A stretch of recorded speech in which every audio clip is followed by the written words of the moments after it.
आणि कुठल्या ना कुठल्या रूपात तरी आपण त्याची परतफेड करणारच ना. आणि ह्या सगळ्याच्या बदल्यात त्यांची काय अपेक्षा आहे याचा अंदाज आहे ना तुम्हाला?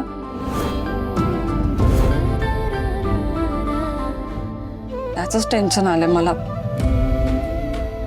आणि ते सारखा सारखा लग्नाचा विषय काढता तो.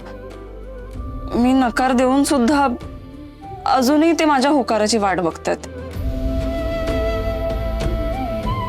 त्याच काय करायचं ना मला कळत नाही.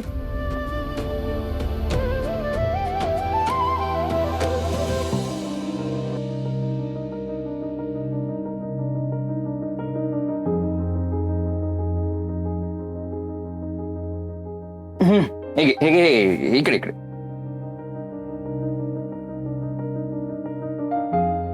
हे बघ अर्पिता, कुणीतरी आमच्यासाठी काहीतरी केलंय म्हणून तू तुझ्या मनाविरुद्ध होकार द्यायची काहीच गरज नाहीये. पण विराज खरंच एक चांगला मुलगा आहे. नात्यांची जाण आहे त्याला. हुशार आहे, संस्कारी आहे, सामाजिक दृष्ट्या आर्थिक दृष्ट्या सक्षम आहे तो. दिसायलाही चांगला आहे. एकंदरीत काय मोस्ट एलिजिबल बॅचलर आहे तो. सो त्याला नकार द्यायचा असेल तर तसंच काहीतरी कारण शोधायला लागेल, दिवा घेऊन.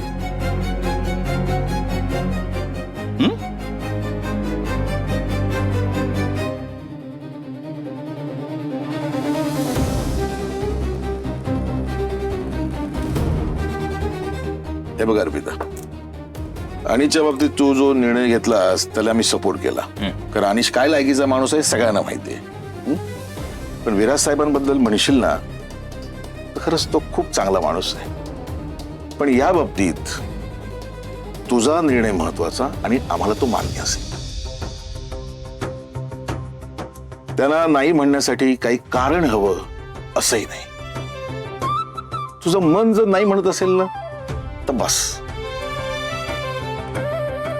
पण तरीही मला असं वाटतं की तू एकदा विचार करावा.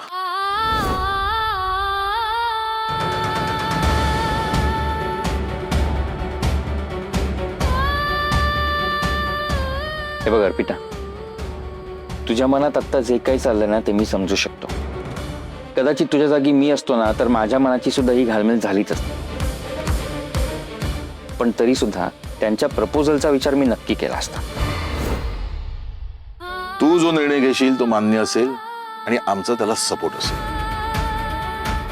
काय नचिकेत? ऍब्सोल्युटली.